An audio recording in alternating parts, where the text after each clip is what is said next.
जय Shri Krishna. Dear friends, welcome.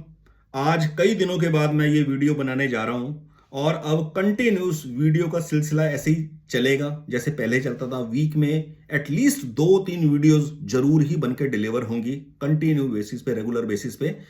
कुछ personal responsibilities के चलते मेरा शेड्यूल बहुत ज़्यादा एंगेज था अपनी पर्सनल लाइफ में, जिनसे मैं अब फारिग हो गया हूं और अब कंटिन्यू वीडियोस बनेंगी। आज इस वीडियो में हम चर्चा करेंगे प्रारब्ध के बारे में।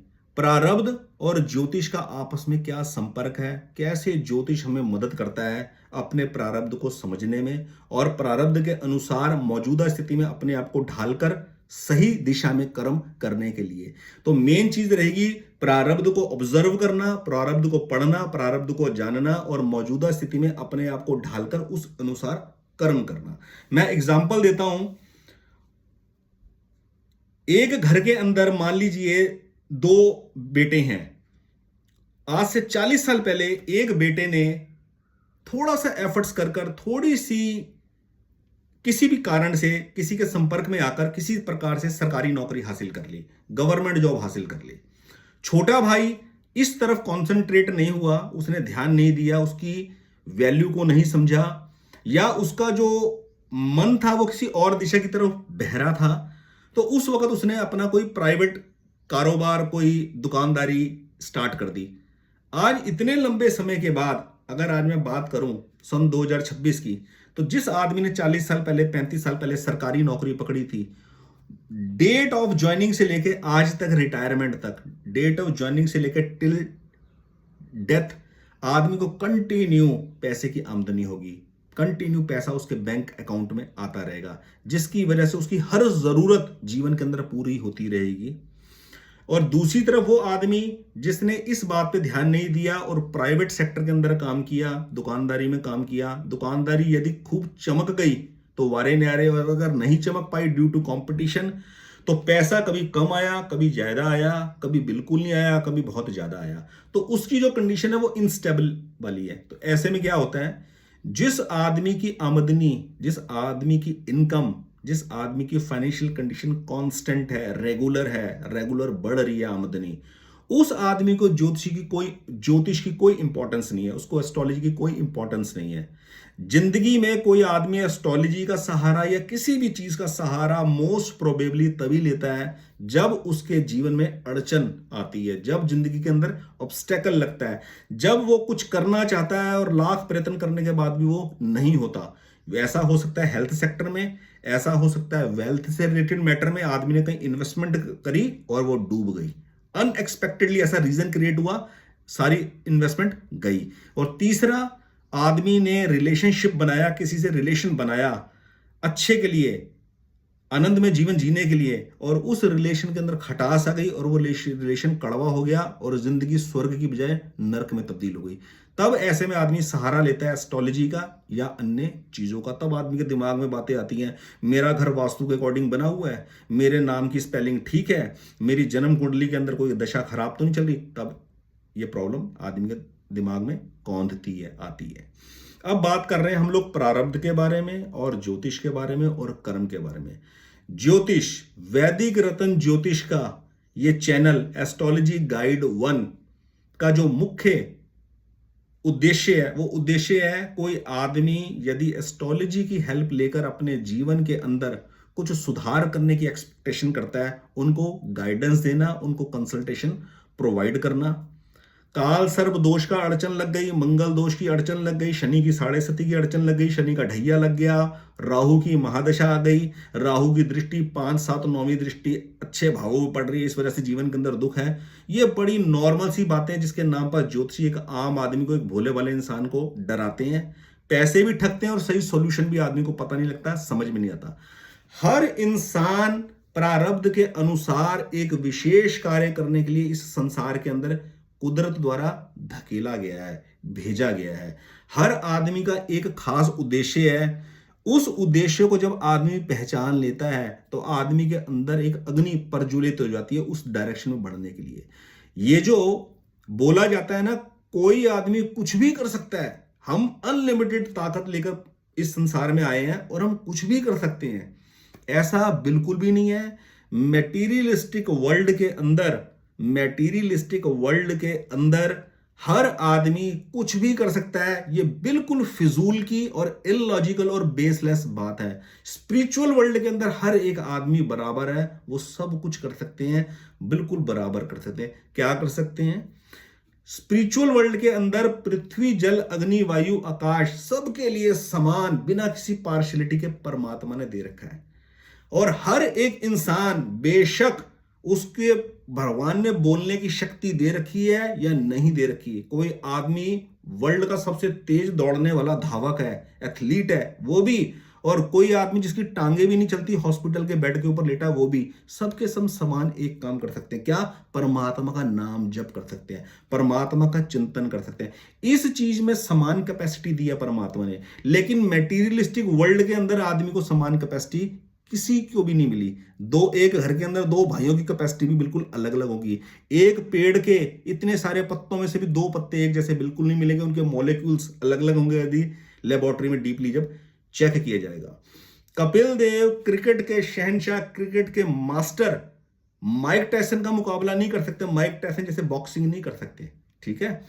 मुकेश अंबानी इतने बड़े इंडस्ट्रियलिस्ट, उनकी कंपनी में काम करने वाले जो एम्प्लॉय है ना, ये नहीं कहा जा सकता कि कंपनी उन एम्प्लॉइज के दम पे चलती है। कंपनी चलती है मुकेश अंबानी का जो माइंड सेट है, जो उनकी सोच है, जो उनका विजन है, उसके बेस पे वो जो काम करवाते हैं। एम्प्लॉइज के दम पर यदि कोई कंपनी चलती है, अगर कोई आदमी ये दावा ठोके कि उनके दम पर कंपनी है, तो वो एम्प्लॉइज जॉब क्यों करते हैं? वो एम्प्लॉइज खुद उतनी बड़ी कंपनी क्यों नहीं, इतना बड़ा एम्पायर खुद खड़ा कर खुद मालिक क्यों नहीं बन जाते? मेरे कहने का भाव ये है, मेरे कहने का भाव किसी आदमी को नीचा दिखाना और किसी को ऊंचा दिखाना नहीं है, कोई कंपैरिजन का नहीं है। केवल अपने भाव को समझाने के लिए मैं इन शब्दों का इस्तेमाल कर रहा हूं। हर इंसान इस संसार में एक विशेष प्रारब्ध लेकर आया है, उसको उस पाथ के ऊपर चलकर अपने जीवन का निर्वाह करते हुए इस जीवन को पार करना है। जिस दिन से हमारा जन्म हुआ है, उस दिन से हमारी मृत्यु शुरू हो गई है। बेशक हमारा शरीर जवान होता है और उस जवानी के अंदर हम खूब सारे काम करते हैं फील्ड में, और फिर बुढ़ापे में जाकर मृत्यु को प्राप्त हो जाते हैं। इस पूरी यात्रा के अंदर हमारे को यह पहचानना होता है मेरा प्रारब्ध क्या है और मुझे किस डायरेक्शन में बढ़ना है। लोगों को यही नहीं पता होता मेरे को जिंदगी में नौकरी करनी है, कोई अपना काम करना है। ज्योतिषी एक आम आदमी को किस बात के ऊपर फंसाते हैं? ज्योतिषी को क्या प्रश्न पूछने वाले लोग चाहिए होते हैं? सर मेरी जॉब कब लगेगी, सर मेरी शादी कब होगी। एक आदमी को यही नहीं पता मेरी शादी कब होगी। शादी तब होगी जब मैं पैरों पे खड़ा हुआ होऊंगा, मेरे पास बेसिक एक इंफ्रास्ट्रक्चर होगा, रहने के लिए अपनी छत होगी, तब मेरी शादी होगी, तब मैं शादी के लायक बनूंगा, तब मैं रिस्पॉन्सिबिलिटी उठाने के लायक बनूंगा। मेरी जॉब कब लगेगी? जॉब लगेगी 40 से 50 दिन के अंदर अंदर, हर हाल में जॉब लगेगी, जब when you will adopt the right procedure. तो वो जो विवेक शक्ति है, वो जो इंटेलेक्ट है, वो पैदा हो हमारे अंदर, उसके लिए एस्ट्रोलॉजी की हेल्प ली जाती है, उसके लिए एस्ट्रोलॉजी का सहारा लिया जाता है। तो यदि व्यक्ति अपने प्रारब्ध को पढ़ना सीख जाए, अपने प्रारब्ध को जान ले, अपनी कैपेसिटीज को पहचान सके कि हाँ मैं क्या करने के लिए बनाऊं, तो मैं उस तरफ डायरेक्शन बढ़ूं। अगर नहीं समझ में आता, देन ही और she should take the help of astrology, specially Vedic रतन ज्योतिष। क्या है वैदिक रतन ज्योतिष? वैदिक रतन ज्योतिष का मुख्य सूत्र क्या है? केंद्र के स्वामी, जन्म कुंडली के अंदर केंद्र भाव कौन सा होता है? पहला, चौथा, सातवां और 10वां, ये केंद्र भाव कहलाते हैं। पहला भाव केंद्र भी माना जाता है और त्रिकोण भी माना जाता है, लगन भाव। चौथा भाव सुख भाव होता है, उसको केंद्र बोलते हैं। सातवां भाव पार्टनरशिप का होता है, लाइफ पार्टनर, बिजनेस पार्टनर, ससुराल, ये 7th हाउस होता है। 10th हाउस होता है कर्म भूमि, क्या कर्म कर कर जीवन के अंदर जीवन का निर्वाह करोगे। तो पहला, चौथा, सातवां, 10वां ये केंद्र भाव है। पहला, इसके अंदर त्रिकोण भी कंसीडर होता है। तो केंद्र के स्वामी यदि केंद्र में बैठे हो या त्रिकोण में बैठे हो, त्रिकोण होता है 5वां भाव और 9वां भाव। 5वां भाव होता है शिक्षा का, विद्या का, संतान, सुख का, एम्बिशंस का, शौक का, क्या शौक आपके, क्या हॉबीज है। 9वां भाव होता है धर्म का, प्रारब्ध का, पिता का, भाग्य का, फॉरेन जर्नी का, ट्रेवलिंग का, ये 9th हाउस होता है। These 2 houses 5th and 9th is called त्रिकोण। फर्स्ट हाउस भी त्रिकोण कहलाएगा केंद्र के साथ साथ। तो पहला, पांचवा, नौवां त्रिकोण होते हैं। केंद्र के स्वामी केंद्र में बैठे हो या त्रिकोण में बैठे हो, त्रिकोण के स्वामी त्रिकोण में बैठे हो या केंद्र में बैठे हो, ये इंटरचेंजिंग हो। केंद्र के स्वामियों की त्रिकोण के स्वामियों के साथ, त्रिकोण के स्वामियों की केंद्र के स्वामियों के साथ यदि इंटरचेंजिंग हो जाए, यदि कंजंक्शन हो जाए, उनका इकट्ठा गठजोड़ हो जाए, बहुत शुभ होती है वो जन्म कुंडली। ऐसी जन्म कुंडली को दमदार माना जाता है। और जन्म कुंडली के अंदर 6, 8, 12वां भाव, छठा भाव ऋण का होता है, रोग का होता है, शत्रु का होता है। 8वां भाव आयु का होता है, मृत्यु देखी जाती है, उससे आयु देखी जाती है, मृत्यु देखी जाती है, गुप्त रोग देखे जाते हैं, सस्पिशियस एक्टिविटीज देखी जाती है, जेल देखा जाता है, इंश्योरेंस सेक्टर देखा जाता है 8th हाउस से। और 12वें भाव होता है लगन से, 12वां भाव क्षय भाव होता है, व्यय भाव होता है। अपनी अर्निंग्स को आदमी कहाँ कंज्यूम करेगा, कहाँ खपाएगा, लाइफ की एनर्जी कहाँ खचित होगी। तो 6, 8, 12 भाव के स्वामी यदि केंद्र और त्रिकोणों में बैठ जाए या केंद्र त्रिकोणों के स्वामियों के साथ कंजक्ट हो जाए तो उस कुंडली को वो कमजोर बना देते हैं, उस कुंडली को कम कर देते हैं। और दूसरा भाव, तीसरा भाव और 11वें भाव को हम नेगेटिव और पॉजिटिव दोनों मान के चलते हैं। ये वैदिक रत्न ज्योतिष का मूल बिंदु होता है, जिसके बेसिस पे किसी भी कुंडली का एनालिसिस कर कर उसके प्रारब्ध को पढ़ने की कोशिश की जाती है कि जीवन के अंदर कंफर्ट जोन होगा या अनकंफर्ट जोन होगा।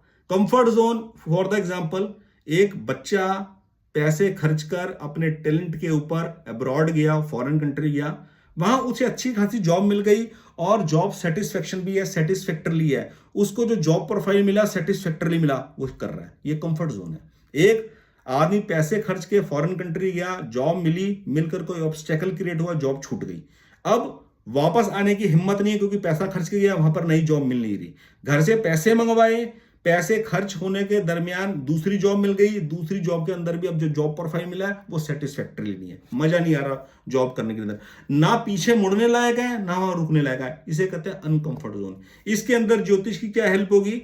ज्योतिष की हेल्प इतनी होगी कि जन्म कुंडली के अंदर जो केंद्र त्रिकोण और 6, 8, 12 भावियों के स्वामियों का कॉम्बिनेशन है, उसके अंदर जो ग्रह आवश्यक है, कमजोर स्थिति में है, उसकी रेमेडी की जाए, उसका जेमस्टोन धारण किया जाए, दैट्स इट। बस इतना कोई रोल है एस्ट्रोलॉजी का। और वो कर कर आदमी की जो एनर्जी लेवल है वो सही डिसीजन की तरफ डाइवर्ट होती है, आदमी सही डिसीजन की तरफ बढ़ता है। ये वैदिक रत्न ज्योतिष का फायदा है। आज की इस वीडियो में फ्रेंड्स प्रारब्ध, कर्म और ज्योतिष के बारे में इतना ही। बाकी अगली वीडियो में फिर आपसे चर्चा करेंगे, जेमस्टोन्स के बारे में डिटेल बात करेंगे। बहुत बहुत धन्यवाद। जय श्री कृष्ण।